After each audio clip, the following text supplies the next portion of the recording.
الحمد لله نحمده ونستعينه ونستغفره ونؤمن به ونتوكل عليه ونعوذ بالله من شرور أنفسنا ومن سيئات أعمالنا من يهده الله فلا مضل له ومن يضلله فلا هادي له وأشهد أن لا إله إلا الله وحده لا شريك له وأشهد أن محمدا عبده ورسوله صلى الله عليه وآله وسلم. أعوذ بالله من الشيطان الرجيم. بسم الله الرحمن الرحيم. وظللنا عليكم الغمام وأنزلنا عليكم المن والسلوى كلوا من طيبات ما رزقناكم وما ظلمونا ولكن كانوا أنفسهم يظلمون. أما بعد فإن خير الحديث كتاب الله وخير الهدي هدي محمد صلى الله عليه وآله وسلم وشر الأمور محدثاتها وكل محدثة بدعة وكل بدعة ضلالة وكل ضلالة في النار. سورہ بقرہ دوسری صورت، آیت نمبر ہے 57. جو سلسلہ ہمارا بات کا چل رہا ہے قرآن مجید کے مفہوم کا، وہ جاری ہے. اس میں اللہ پاک نے بنی اسرائیل پر جو انعامات کیے ان کا تذکرہ چلا آ رہا ہے اور آگے بھی چلتا رہے گا. یہ ساری بات کرنے کا جو اللہ پاک کا مقصد ہے ان میں سے ایک یہ ہے کہ انسان نعمت کی قدر کرے. اگر کوئی نعمت کی قدر نہیں کرتا تو اس سے وہ نعمت چھین لی جاتی ہے. بنی اسرائیل کے ساتھ اللہ پاک نے جو کرم نوازیاں کیں ان کا تذکرہ پہلے بھی گزرا، آگے بھی آ رہا ہے. اس میں بھی یہی ہے کہ جب انسان قدر نہ کرے اس کی نعمت کی تو وہ اس سے واپس لے لی جاتی ہے. تو اللہ پاک نے فرمایا اپنے احسان ان پر گنواتے ہوئے کہ ہم نے تم پر بادل کا سایہ کیے رکھا. وہ صحرا میں تھے، صحرا میں بہت زیادہ گرمی ہوتی ہے، بہت سخت حالات ہوتے ہیں، تو اس میں اللہ پاک نے ان پر بادل کا سایہ کر دیا تاکہ ان کو کوئی تکلیف نہ ہو. فرمایا تم پر بادل کا سایہ کیے رکھا، ایک دن کی بات نہیں، لگاتار کیے رکھا. اور تمہارے لیے من و سلوہ اتارا تاکہ جو پاکیزہ چیزیں ہم نے تم کو عطا فرمائی ہیں ان کو کھاؤ پیو. مگر تمہارے بزرگوں نے نعمتوں کی کچھ قدر نہ جانی اور وہ ہمارا کچھ نہیں بگاڑتے تھے بلکہ اپنا ہی نقصان کرتے تھے. یہ جو بادل ہے اس کی وجہ سے ایک تو ان کو دھوپ نہیں لگتی تھی، دوسرا ان کے کپڑے میلے نہیں ہوتے تھے. اور جو جیوش انسائکلوپیڈیا اس میں وہ لکھتے ہیں خود یہودی کہ جب ہم نے گناہ کرنے شروع کر دیے تو پھر وہ بادل غائب ہو گئے، پھر دوبارہ نہیں آئے. اور وہ ان بادلوں کو وہ بادل نہیں کہتے، وہ کہتے ہیں کہ وہ تخت الہی تھا، وہ جو ہمارے سروں پر ہر وقت رہتا تھا اور اس کی برکت سے ہمیں نعمتیں میسر تھیں. من اور سلوہ. من یہ میٹھے رنگ کے دانے تھے، میٹھے دانے تھے سفید رنگ کے جو ان کو کثیر مقدار میں ملتے تھے. یہ سلوہ یہ بٹیریں تھیں. یہ بھی ان کے پاس آ کے بیٹھ جاتے، وہ ان کو پکڑتے، ذبح کرتے، پکا لیتے، کھا لیتے. حکم یہ تھا کہ یہ رات کے لیے ذخیرہ نہیں کرنے، آج کھاؤ اور بس صبح پھر مل جائیں گے. لیکن انہوں نے ذخیرہ کرنے شروع کر دیے، پھر ان میں کیڑے پڑ گئے، پھر وہ نعمت بھی ان سے واپس لے لی گئی. پھر اللہ پاک نے فرمایا کہ ہم نے تم سے کہا کہ اس شہر میں داخل ہو جاؤ، یعنی فتح دی. ہم نے کہا کہ جب فتح ہو جائے تو اس میں داخل ہوتے وقت تم نے کہنا ہے حتتن، ایک تو سجدہ کرنا وہاں پر، جھکے ہوئے وہاں پر سے گزرنا ہے دروازے میں سے. دوسرا کہنا ہے حتتن، ہمارے گناہ معاف فرما. تو فرمایا جب ہم نے ان سے کہا کہ اس شہر میں داخل ہو جاؤ یا اس گاؤں میں داخل ہو جاؤ اور اس میں جہاں سے چاہو خوب کھاؤ پیو، اور جب دروازے میں داخل ہونا تو سجدہ کرنا اور حتتن کہنا، اے اللہ ہمارے گناہ معاف کر، ربنا اغفر لنا آپ کہہ لیں، اور جو ہم تمہارے گناہ معاف کر دیں گے اور نیکی کرنے والوں کو اور زیادہ دیں گے۔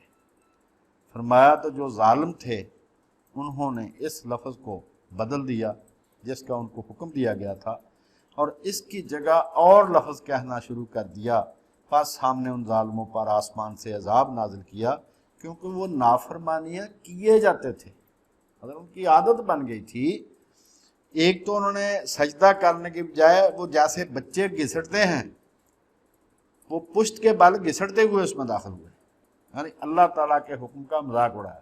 دوسرا، اس لفظ کو ہی بدل دیا اور بدل کے کچھ اور مذاق اڑانے لگے، تو اللہ تعالیٰ نے پھر ان پر عذاب نازل کیا۔ پھر یہ ہے کہ جب موسیٰ نے اپنی قوم کے لیے اللہ سے پانی مانگا تو ہم نے کہا اپنی لاٹھی پتھر پر مارو، اور انہوں نے لاٹھی پتھر پر ماری تو اس میں سے 12 چشمے پھوٹ نکلے، اور ہم نے حکم، اور تمام لوگوں نے اپنا اپنا گھاٹ معلوم کر لیا، یعنی چشمہ اپنا اپنا معلوم کر لیا، اپنا اپنا تقسیم کر لیا کہ یہ میرا یہ آپ کا، اور ہم نے حکم دیا کہ اللہ کی عطا فرمائی ہوئی روزی کھاؤ پیو مگر زمین میں فساد نہ کرتے پھرو۔ یہ جو ہے کہ بنی اسرائیل جب صحرائے سینا میں گئے تو ان کو وہاں پر ایک جگہ صحرا نوردی ان کی لگاتار جاری تھی، وہ وہاں سے نکلنا چاہتے تھے لیکن ان کو 40 سال راستہ نہیں ملا کیونکہ انہوں نے جہاد سے انکار کیا تھا۔ تو ایک جگہ ان کو پانی کی تنگی ہو گئی تو انہوں نے کہا کہ اے موسیٰ ہمارے لیے پانی لا، اور اس وقت جو کہا وہ ابھی میں تورات سے پڑھتا ہوں تاکہ آپ کو پتہ چلے کہ دونوں امتوں میں فرق کیا ہے، مسلمانوں میں اور ان میں۔ تو انہوں نے جب لاٹھی ماری، ان کے 12 قبیلے تھے، سیدنا یعقوب علیہ السلام کی جو اولاد تھی ان کے 12 بیٹے تھے، تو سب کے نام پر الگ الگ قبیلہ تھا، تو 12 ہی چشمے جاری ہو گئے اس چٹان میں سے۔ جو لوگ معجزوں کے منکر ہیں وہ کہتے ہیں کہ اضرب کا مطلب یہ ہے کہ زمین میں چلو پھرو پانی ڈھونڈ لو آپ کو مل جائے گا، تو انہوں نے ڈھونڈ کر یہ چل پھر کے ڈھونڈا تھا، تو یہ عربی زبان کے ساتھ مذاق ہے۔ یہاں پر حکم ہے کہ اپنی لاٹھی پتھر پر مار، تو انہوں نے پتھر پر ماری تو 12 چشمے وہاں سے جاری ہو گئے۔ اب ان لوگوں کا رویہ سیدنا موسیٰ علیہ السلام کے ساتھ کیا تھا وہ میں پڑھ دیتا ہوں، پھر رسول کریم کے صحابہ جو تھے ان کا رویہ رسول کریم کے ساتھ کیا تھا، اس سے آپ کو پتہ چلے گا کہ اللہ تعالیٰ نے آخری امت کو جو کہا ہے کہ تم سب سے بہترین امت ہو، تو اس کی کوئی نہ کوئی وجہ تو ہے۔ یہ 60 نمبر آیت جو میں نے پڑھی کہ جب موسیٰ نے اپنی قوم کے لیے اللہ سے پانی مانگا، تو اس میں یہ خروج، تورات کی جو دوسری کتاب ہے، پیدائش کے بعد خروج ہے، اس میں ہے کہ پھر بنی اسرائیل کی ساری جماعت سین کے بیابان سے چلی، سین کہتے ہیں سینا کو، صحرائے سینا، اور خداوند کے حکم کے مطابق سفر کرتی ہوئی رفیدیم ایک جگہ کا نام ہے، وہاں پر آ کر ڈیرا کیا۔ وہاں ان لوگوں کو پینے کا پانی نہ ملا، وہاں وہ لوگ موسیٰ سے جھگڑا کر کے کہنے لگے کہ ہم کو پینے کا پانی دے۔ موسیٰ نے ان سے کہا کہ تم مجھ سے کیوں جھگڑتے ہو اور خداوند کو کیوں آزماتے ہو؟ وہاں ان لوگوں کو بڑی پیاس لگی، سو وہ لوگ موسیٰ پر بڑبڑانے لگے اور کہنے لگے کہ ہم کو اور ہمارے بچوں کو، ہمارے مویشیوں کو یہاں مارنے کے لیے ہم کو مصر سے کیوں نکال کر لایا؟ موسیٰ علیہ السلام نے خداوند سے فریاد کر کے کہا کہ میں ان لوگوں سے کیا کروں؟ اب یہ فکرہ قابل غور ہے، وہ سب تو مجھے ابھی سنگسار کرنے پر تیار ہے۔ یہ تھا رویہ ان کے ساتھ، جو کہتے ہیں نا موسیٰ سے بڑا نبی کوئی نہیں، خاتم الانبیاء حضرت موسیٰ علیہ السلام ہے، دنیا بنی ہی ان کے لیے ہے۔ یہ تھا رویہ ان کے بڑوں کا جو اس وقت ان کے ساتھ تھے، ان کے صحابہ۔ فرمایا وہ لوگ تو، وہ سب، ایک نہیں، وہ سب تو ابھی مجھے سنگسار کرنے کے لیے تیار ہے۔ اور یہ خروج باب 17 آیت ہے 1 تا 4۔ اب اس سے آگے ہے کہ یہ گنتی، یہ بھی اس کی تورات کی کتاب ہے۔ اور پہلے مہینے میں اسرائیل کی ساری جماعت دشت سین میں آ گئی، یعنی دشت سینا میں، صحرائے سینا میں، اور وہ لوگ قادش میں رہنے لگے، اور مریم نے وہاں پر وفات پائی اور وہیں دفن ہوئی۔ یہ ان کی سیدنا موسیٰ علیہ السلام، سیدنا ہارون کی بہن کا نام ہے مریم۔ اور جماعت کے لوگوں کے لیے وہاں پانی نہ ملا، سو وہ موسیٰ اور ہارون کے برخلاف اکٹھے ہو گئے اور موسیٰ سے جھگڑنے لگے اور کہنے لگے ہائے کاش ہم بھی اسی وقت مر جاتے جب ہمارے بھائی خداوند کے حضور مرے تھے۔ تم خداوند کی جماعت کو اس صحرا میں کیوں لے آئے کہ ہم بھی اور ہمارے جانور بھی یہاں مرے؟ اور رسول کریم کے ساتھ صحابہ کا رویہ کیا تھا؟ جنگ بدر کے لیے جانا تھا تو حضور علیہ السلام نے مشورے کے لیے صحابہ کو بلایا، تو آپ نے طریقے سے ان کی رائے پوچھی کہ بھئی کیا پروگرام ہے لڑنے کا پروگرام؟ تو ایک انصاری صاحب بھی کھڑے ہوئے، ان کا یا رسول اللہ آپ کی باتوں سے ہم نے یہ سمجھا کہ شاید آپ کا اشارہ انصار کی طرف، آپ ہمیں آگ میں کودنے کا حکم دیں گے ہم آگ میں کود جائیں گے، آپ ہمیں جو کرنے کو کہیں گے ہم بنی اسرائیل نہیں ہیں کہ ہم آپ سے کہیں گے تم لڑو اور تمہارا خدا جا کے لڑے۔ جنگ احد، حضور علیہ السلام کی طرف ہی کفار کا زور تھا کہ اگر ان کو شہید کر دیا جائے تو یہ سلسلہ ختم ہو جائے گا، لہذا وہ بار بار آپ پر ہی حملہ کرتے تھے۔ تو حضرت حنظلہ رضی اللہ تعالیٰ عنہ کل شادی ہوئی، آج صبح جنگ احد میں آ گئے۔ ان کو غسیل ملائکہ بھی کہا جاتا ہے، جن کو فرشتوں نے غسل دیا۔ وہ آ کے سامنے کھڑے ہو گئے، انہوں نے تیر نہیں حضور کو لگنے دیا۔ یہ بنی اسرائیل ہوتا تو کہتا ہے کہ آپ جانیں اور یہ جانیں، ہمارا ان سے کیا جھگڑا ہے، ہماری تو شادی ابھی ہوئی ہے، بلکہ گھر سے ہی نہ آتے۔ پورا جسم ان کا، جس کو ہم اپنی بولی میں کہتے ہیں نا کنڈیالہ بن گیا تھا، پورے جسم پر تیر تھے۔ پھر ان کی لاش نہ ملے بعد میں، تو حضور علیہ السلام نے پوچھا بھئی ان کا کوئی معاملہ کسی کو معلوم ہے؟ تو ان کے پڑوسی نے بتایا جن کی کل شادی ہوئی ہے، تو آج صبح یہ آ گئے ہیں۔ آپ نے کہا پھر انتظار کرو لاش مل جائے گی۔ تو شہید کا غسل نہیں ہوتا، تو ان کو غسل دیا گیا تھا اور فرشتوں نے غسل دے کر ان کو واپس کر دیا۔ ان کو کہا جاتا ہے غسیل ملائکہ۔ وہ تو شہید ہو گئے شادی کے ایک دن بعد ہی، ان کا بیٹا تھا عبداللہ رضی اللہ تعالیٰ۔ تو یہ فرق ہے دونوں اطراف میں کہ رسول اللہ نے جب جنگ تبوک کے لیے آپ نے چندہ مانگا تو سیدنا ابو بکر سب کا سب لے آئے، حضرت عمر آدھا لے آئے، جس کے پاس جو تھا، جس کے پاس ایک سیر تھا وہ ایک سیر لے آئے، جس کے پاس 10 من تھا وہ 10 من لے آئے۔ اور یہاں کیا ہے کہ یہ حضرت موسیٰ اللہ تعالیٰ سے کہہ رہے ہیں کہ یہ سب لوگ مجھے ابھی سنگسار کرنے پر تیار ہیں۔ اور اسی لیے حضرت موسیٰ کا ایک قول تورات میں یہ بھی ہے کہ میری جب سے واقفی تم سے ہوئی ہے نا، تم کو میں نے سرکشی پایا، یہ تمہارا کام پیشہ یہی ہے تمہارا۔ اور پھر یہ کہتے ہیں ہم خدا کی چنیدہ قوم ہے، سلیکٹڈ نیشن ہم ہیں صرف۔ تو اللہ پاک نے فرمایا کیا بنی اسرائیل جب تم نے موسیٰ سے کہا کہ ہم سے ایک ہی کھانے پر صبر نہیں ہو سکتا، مطلب ورائٹی چاہیے، اپنے پروردگار سے دعا کیجئے، اپنے رب سے دعا کیجئے کہ ترکاری، کھیرے، گندم، مسور اور پیاز، یہ ساری چیزیں ہمیں دے جو زمین سے اگتی ہیں، ہمارے لیے پیدا کر دیں۔ انہوں نے کہا بھئی اچھی چیزیں چھوڑ کر تم ناقص چیزیں کیوں چاہتے ہو؟ اللہ آسمان سے تمہارے لیے کھانے کا انتظام کر رہا ہے، تم اس کی بجائے یہ زمینی چیزیں پسند کرتے ہو۔ اور اگر یہی چاہتے ہو تو کسی شہر میں چلے جاؤ، جو مانگتے ہو مل جائے گا۔ آخر کار ذلت و رسوائی اور محتاجی ان سے چمٹا دی گئی اور وہ اللہ کے غضب میں گرفتار ہو گئے۔ اب گوشت مل رہا تھا ان کو 2 ٹائم روزانہ، اس کی بجائے انہوں نے مانگی سبزی۔ کس لیے؟ اس لیے کہ دنیا میں جتنے مشرکین ہیں وہ گوشت کھانا پسند نہیں کرتے۔ یہ ہندوؤں کو دیکھ لیں، یہ رہے تھے 400 سال مصر میں، مشرکین کے ساتھ رہ کے ایک تو گائے کو مقدس جاننا شروع ہو گیا، گوشت کھانا انہوں نے چھوڑ دیا، سبزی کو پسند کرتے تھے۔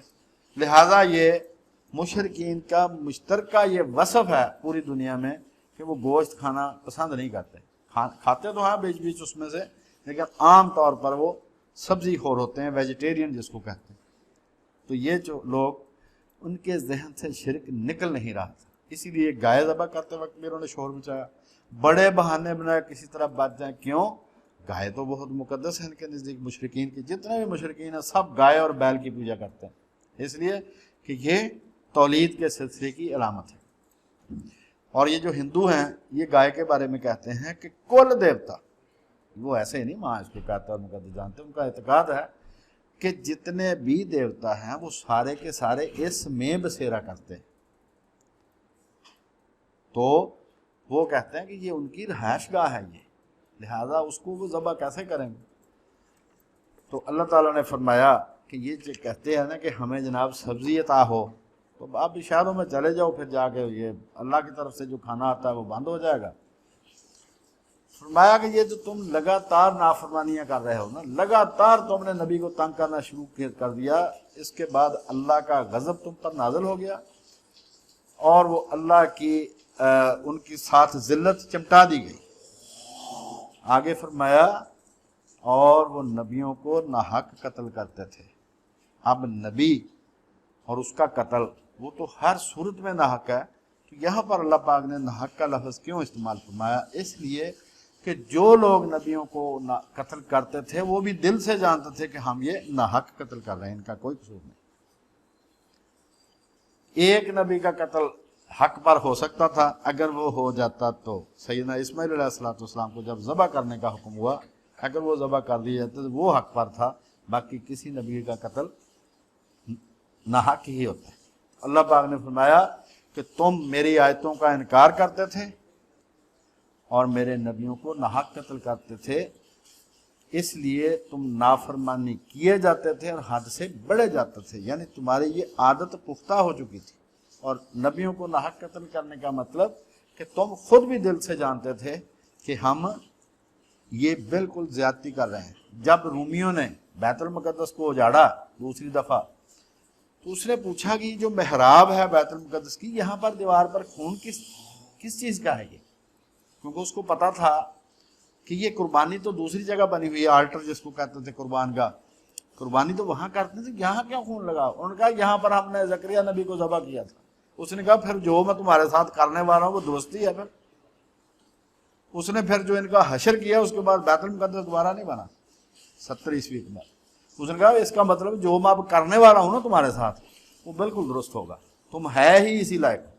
مطلب اپنے منہ سے اور سیدنا عیسیٰ علیہ السلام بھی فرماتے ہیں کہ تم اپنے منہ سے کہتے ہو کہ ہم نبیوں کے قاتلوں کے فرزند ہیں، اس طرح تم اپنے خلاف خود گواہی دیتے۔ تو فرمایا کہ یہ نبیوں کو ناحق قتل کرتے تھے اور ایک کو نہیں قتل کیا، جب بھی ان کو موقع ملا انہوں نے کر دیا لگاتار۔ سیدنا الیاس علیہ السلام ان کے دور میں جتنے نبی تھے باقی دوسرے علاقوں میں وہ سارے انہوں نے قتل کر دیے اس بادشاہ نے، صرف سیدنا الیاس بچے۔ ان کو اللہ نے حکم دیا کہ تم ہجرت کر جاؤ جنگل میں۔ وہ 8 سال جنگل میں رہے، جنگل میں انہوں نے پتے کھائے ہیں 8 سال۔ 8 سال کے بعد اللہ کا حکم آیا کہ واپس چلے جاؤ اس کے پاس، اب جا کے اس کو سمجھاؤ کہ بھئی تو ہے تو مسلمانوں کا بچہ، بت پرست بن گیا تو ملکہ کی وجہ سے۔ اس کی ملکہ کا نام تھا ایزابل، اس نے مندر بنوائے اس سے، اس کو بھی بت پرستی پر لگا دیا۔ ان کا ایک دفعہ جا کے اس کو نصیحت کر دو۔ انہوں نے عرض کی یا اللہ وہ تو میری جان کا دشمن ہے، وہ تو مجھے ڈھونڈتا پھر 8 سال ہو گئے اس کو ڈھونڈتے ہو مجھے، کہ ایلیا کہاں میرے، ایلیا کہتے ہیں عبرانی میں سیدنا علیہ السلام۔ اللہ پاک نے فرمایا اب وہ تجھے قتل نہیں کر سکے گا، میں کہہ رہا ہوں تم جاؤ۔ آپ واپس آئے تو نبی کی جو برکت ہوتی ہے علیہ السلام، اس کا بھی میں ذکر کر دوں۔ آپ تشریف لائے تو راستے میں ایک جگہ آپ کو شام ہو گئی، کسی ایک گھر میں کسی بستی میں آپ نے جا کے ان سے کہا کہ میں نے رات رہنا، وہ انہوں نے کہا رہ لیں۔ وہ اماں جو تھی وہ بیوہ تھی، اس کا ایک ہی بیٹا تھا۔ آپ نے اس سے کہا کہ اماں مجھے بھوک لگی ہے، کھانا پکا دیں۔ اس نے کہا جی میرے پاس تھوڑا سا آٹا تھوڑا سا تیل ہے، یہ زیتون کا تیل وہ لوگ عام استعمال کرتے تھے، تو میں آپ کو روٹی نہیں دوں گی، وہ میرے بیٹے کے لیے، وہ باہر گیا، وہ آئے گا تو میں نے اس کے لیے، اور میں تو پکا کم نہیں ہوگا۔ تو آپ نے دعا کی، اس نے پکانا شروع کر دیا، وہ آٹا اتنے کا اتنا، تیل بھی اس سے پہلے سے بھی کچھ زیادہ۔ اس نے پوچھا کیا تو ایلیا؟ میں چپ، نام نہیں لینا، کسی کو نہیں بتانا۔ اس نے کہا نہیں تو ایلیا ہے۔ خیر وہ بیٹا آیا، اس نے روٹی کھائی، اس کے بعد وہ فوت ہو گیا۔ پھر وہ مائی آپ سے لڑنے لگی کہ نعوذ باللہ تیری نحوست کی وجہ سے میرا بیٹا مرا۔ آپ نے اللہ سے دعا کی، وہ زندہ ہو گیا۔ اس نے کہا اب مجھے یقین ہو گیا کہ تو ایلیا ہے۔ پھر آپ گئے وہ بادشاہ کے پاس، اس کو جا کے نصیحت کی کہ توحید پر واپس آ، بت پرستی چھوڑ دے اور ملکہ کو فارغ کر دے۔ اس نے کہا یہ کیسے ہو سکتا ہے، یہ بڑے پہنچے ہوئے پجاری ہیں، یہ سارا کچھ آپ نے بلا لے۔ ان کو 400 پجاری تھے وہ دیوی کے، جن کو اس نے بلایا آپ کے ساتھ مقابلہ کرنے کے لیے۔ تو جب وہ آئے تو آپ قربانی کا اصول یہ تھا کہ جس کی قربانی قبول ہوتی تھی آسمان سے آگ آتی اس کو جلا دیتی، جس کو آگ نہ جلاتی اس کا مطلب اس کی قربانی قبول نہیں ہوئی۔ تو ایک گڑھا کھودا گیا، اس میں ایک بیل ذبح کر کے لکڑیاں چن دی گئی، لکڑیاں چننے کے بعد اس پر بیل ذبح کر کے رکھ دیا گیا۔ آپ نے فرمایا پجاریوں کو کہ آدھا دن تمہارا ہے۔ انہوں نے آدھا دن اپنے دیوتاؤں سے دعا کی، بتوں سے دعا کی، انہوں نے بت کی پوجا کی، ہر کام کیا، آگ نہ آئے، نہ اس کو جلائے، نہ وہ قربانی قبول ہو، نہ وہ جیتیں۔ جب آدھا دن ختم ہونے کے قریب آیا، جو ٹائم ان کو دیا گیا تھا، اس کے بعد انہوں نے ماتم کرنا شروع کر دیا اور باقاعدہ اپنے آپ کو زخمی کیا اور ماتم کیا 400 نے۔ یہ سلاطین 2 سلاطین ہے، دوسری سلاطین اس میں ہے، یہ 18ویں باب میں۔ تو انہوں نے ماتم کرنا، پھر بھی نہ بات بنی۔ اب ان کا ٹائم ختم ہو گیا۔ آپ نے کہا تم نے زور لگا دیا، آپ نے اللہ سے دعا کی، بلکہ اس سے پہلے آپ نے کہا کہ اب اس کو گڑھے کو پانی سے بھر دو تاکہ تمہیں شک نہ رہے کہ میں خدا کا نبی ہوں۔ سوکھی لکڑیوں کو تو آگ نہیں نہ لگی، اس کو پانی سے بھر دو۔ جب بھر دیا تو آپ نے دعا کی، اسی وقت آسمان سے آگ آئی، اس نے اس کو سب کچھ کو بھسم کر دیا۔ اس کے بعد آپ نے کہا وہ بادشاہ کو ماننا پڑا پھر، کیونکہ اس نے وعدہ کیا تھا، اور میں 400 کو قتل کر دے۔ وہ 400 اسی وقت قتل کر دیے، بت پرست تھے۔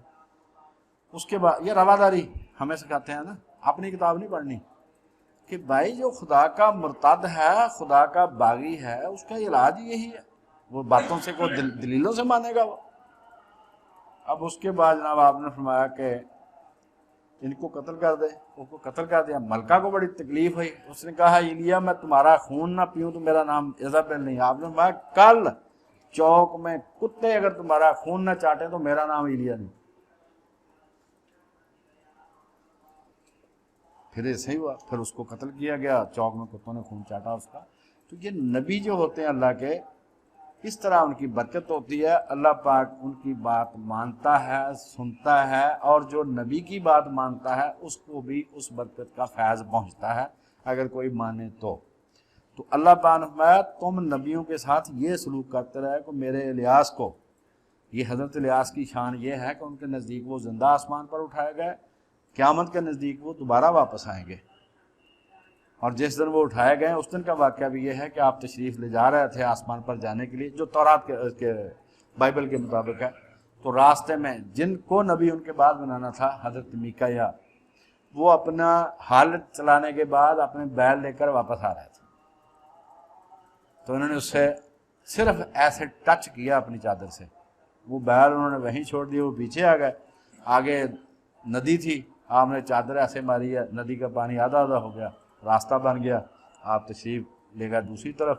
وہاں پر آسمان سے ایک آتشیں رتھ آیا، رتھ کہتے ہیں جو چھوٹا، جو آپ کہہ لیں ایک وہ ٹانگا سا جس طرح کا ہوتا تھا، دوڑ میں جو استعمال ہوتا تھا رتھ، وہ آیا جس میں سے آگ نکلتی تھی، اپنی بولی میں ہوائی جہاز کہہ لیں، تو اس میں بیٹھ کے آپ تشریف لگا اور چادر ان کو دے گئے کہ یہ چادر ہے میری۔ تو واپسی پر انہوں نے بھی ایسے ہی وہ چادر ماری، تو پانی اس طرح اکٹھا ہو رہا تھا جیسے روئی اکٹھا ہوتی ہے نا، مطلب آ رہا تھا آگے نہیں آتا تھا، ایسے اکٹھا ہو رہا تھا۔ تو ان کی برکت یہ تھی کہ جب وہ فوت ہو گئے، ان کی قبر میں غلطی سے ایک مردہ انہوں نے دفنا دیا جلدی میں، تو وہ مردہ ان کے جسم کے ساتھ لگا، وہ زندہ ہو گیا۔ ان نبیوں کے معجزے انہوں نے اپنی آنکھوں سے دیکھے اور ان کو قتل کیا۔ یہ اللہ پاک نے فرمایا کہ تم نبیوں کو ناحق قتل کرتے تھے، یعنی تم خود جانتے تھے کہ یہ ہم غلط کام کر رہے ہیں۔ اللہ پاک نے فرمایا کہ تم نافرمانی کیے جاتے تھے، یہ تمہاری عادت بن چکی تھی اور حد سے بڑھے جاتے تھے۔ اس کے بعد یہ آیت نمبر ہے 62 اس کا انشاءاللہ اگلے جمعے بیان ہوگا۔ اس سے اگلی جو ہے یہ بنی اسرائیل کے بارے میں اس کی بات جاری رکھتا ہوں۔ یہ جو ہے نا کہ جو لوگ مسلمان، یہودی یا عیسائی یا سابی ہوئے، یہ آیت کو بہت استعمال کیا جاتا ہے سیکولرزم کے لیے اور اسلام کے عدم ضرورت کے لیے. اس کا انشاءاللہ اگلے جمعے مکمل اسی پر بات ہوگی. اللہ پاک نے فرمایا اور جب ہم نے تم سے عہد لیا 63 نمبر آیت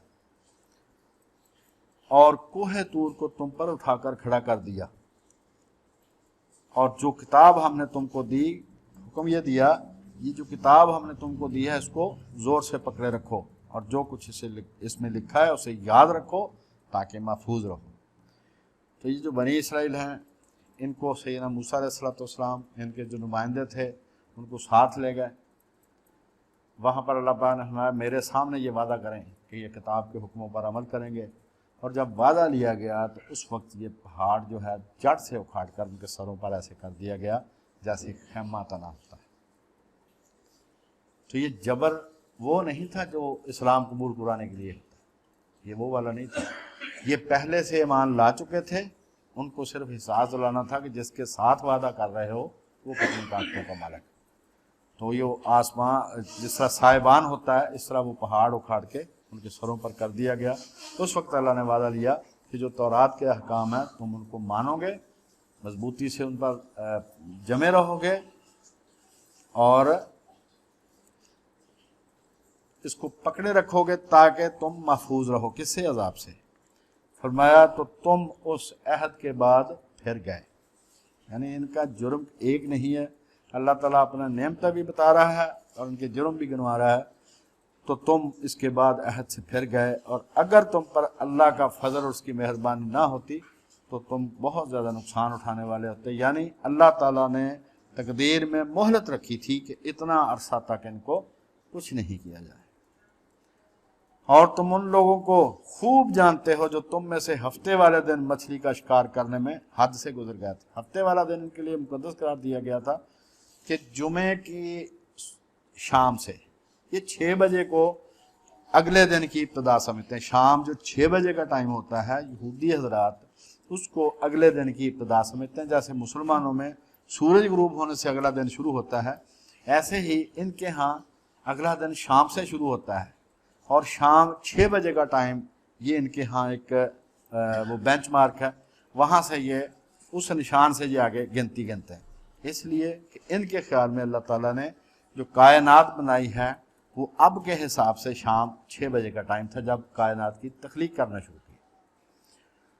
تو ان کو حکم تھا کہ بھئی جمعے والے دن شام سے اگلے دن شام تک تم نے کوئی کام نہیں کرنا، روٹی نہیں پکانی، کچھ بھی نہیں کرنا، تم نے صرف عبادت کرنی ہے. اس کو کہتے ہیں سبت.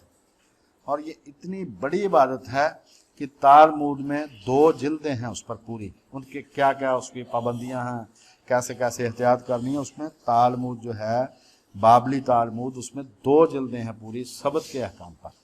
ہماری جمعے کے احکام کی اتنی جلدیں نہیں ہیں جتنی ان کی سبت کے احکام کی ہیں. اللہ تعالیٰ نے فرمایا تھا کہ اس دن کوئی کام نہیں کرنا، لیکن ان لوگوں نے ہفتے والے دن مچھلی پکڑنا شروع کر دی کہ شام کو وہ گڑھے کھول دیتے، ان گڑھوں میں وہ پانی کی نالیاں ان کا رابطہ کر دیتے، آرام سے بیٹھے رہتے. اس میں مچھلیاں زیادہ آتی تھیں جمعے والے ہفتے والے دن. تو انہوں نے کہا کہ وہ ہفتے والے دن اس میں آ جائیں گے، ہم اتوار کو پکڑ لیں گے. تو یہ جو ہیلا تھا اس کے بدلے میں پھر اللہ تعالیٰ نے ان کو سزا دی اور ان کو بندر بنا دیا. اور اللہ پاک نے 66 نمبر آیت میں فرمایا ہے اور اس قصے کو ہم نے اس وقت کے لوگوں کے لیے اور جو بعد میں آنے والے تھے ان کے لیے عبرت بنا دیا تاکہ جو لوگ ہیں وہ اس سے نصیحت حاصل کریں. عبرت کہتے ہیں دانائی کو، تاکہ لوگ اس سے دانائی حاصل کریں کہ جو اللہ کے حکم کو توڑے گا اس کو سزا ضرور ملے گی. اور ان کی جو لگاتار نافرمانیاں تھیں ان کے بعد پھر ان کو 2500 سال تک بلکہ اس سے بھی زیادہ ان کو پھر ذلت سہنی پڑی. اب بھی جو ہے اگر دوسرے ملک ان کا ساتھ نہ دیں جس طرح وہ دے رہے ہیں تو اب بھی وہ 10 منٹ بھی نہیں نکال سکتا. اللہ تعالیٰ سے دعا ہے کہ اللہ تعالیٰ ہمیں اپنی نافرمانی سے بچائے رکھے. اللہ کی توفیق کے بغیر آدمی کچھ بھی نہیں کر سکتا. بظاہر انسان کرتا ہے لیکن اللہ تعالیٰ کی طرف سے توفیق ملتی ہے. توفیق کیا ہے؟ حالات کی سازگاری. لہٰذا جو آدمی نماز نہ پڑھنے کا بہانہ یہ بناتا ہے کہ جب اللہ توفیق دے گا تو اللہ تعالیٰ نے اس کو آلات بھی دے دیے ہیں، جسم بھی دے دیا ہے، اس کے حالات بھی سازگار ہیں، وہ تندرست ہے، وہ مسجد میں آ سکتا ہے، لہذا یہ بہانہ اس کا نہیں چلے گا، اللہ تعالیٰ پہلے ہی اس کو توفیق دے چکا ہے۔ تو اللہ تعالیٰ سے دعا ہے اللہ تعالیٰ ہمیں اپنی نافرمانی سے بچائے رکھے۔ آدمی کا ڈائریکٹ گناہ کرنا اور بات ہے، لیکن اس کا جو عذر پیش کرنا ہے، بہانہ بنانا، ہیلا کرنا ہے، وہ اس سے بھی بدتر ہے۔ اللہ تعالیٰ ہمیں معاف فرمائے اور پوری امت مسلمہ پر رحم فرمائے۔ آخر میں جو فکرہ وہی تھا جو پہلے تھا، کہ اللہ تعالیٰ نے ان آیات میں یہ فرمایا کہ جو نعمت کی قدر نہیں کرتا ہم اس سے نعمت واپس لے لیتے ہیں۔ اللہ تعالیٰ ہمیں زوال نعمت سے محفوظ رکھے۔ وما لنا الا اللہ۔